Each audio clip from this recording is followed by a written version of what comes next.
You don't know everything, and everything you know is doubtful. That's a powerful phrase. But why do I think about that? I remember when I was a kid and my world was little. I think we live in our reality most of the time, and that's good. We cannot be all day focused on the real world. So many problems, and for most of them, there's no practical solution. But if you're like me, my reality is everything I don't know. But thinking about the things you don't know sounds weird. It's hard for a normal person to think about what is unclear. But it's necessary to try giving your life a new focus.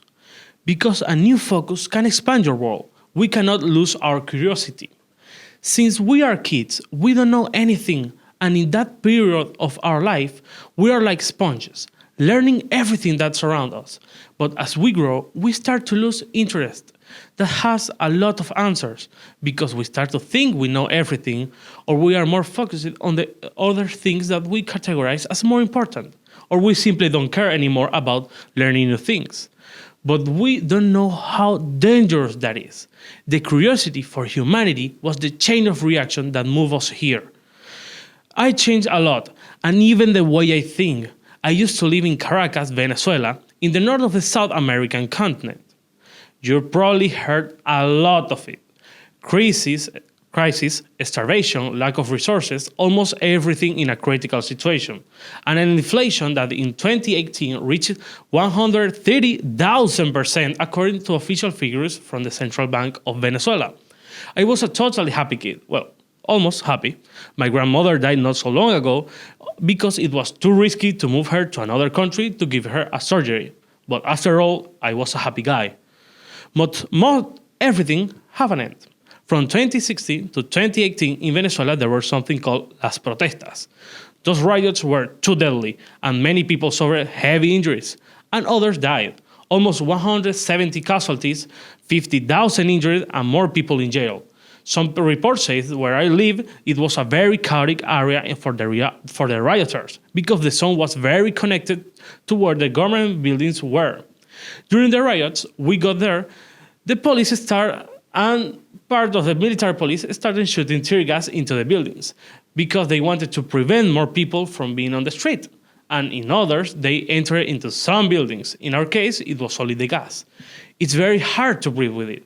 It's like heavy smoke, but with painful and makes your eyes get irritated.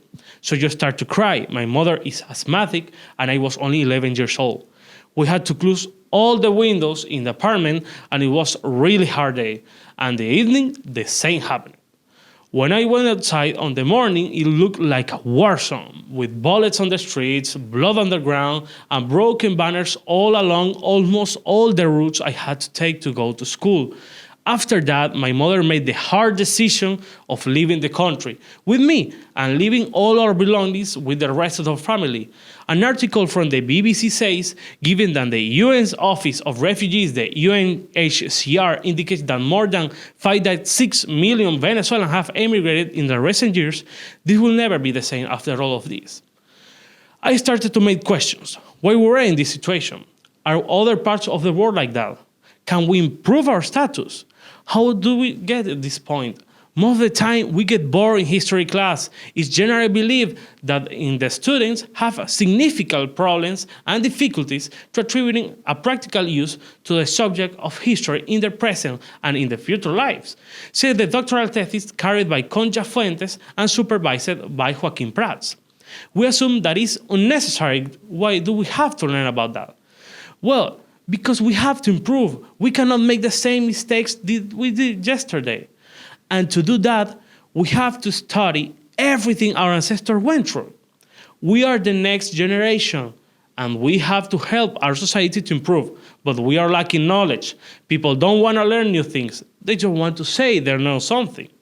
Or even if it is wrong, we want to learn fast, but not as it should be. We want to have everything now, but we don't like to wait. We love scientific advantages, but without understanding all the processes behind them.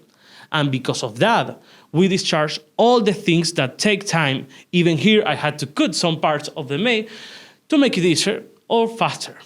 Because of the time, we are lacking knowledge because of us.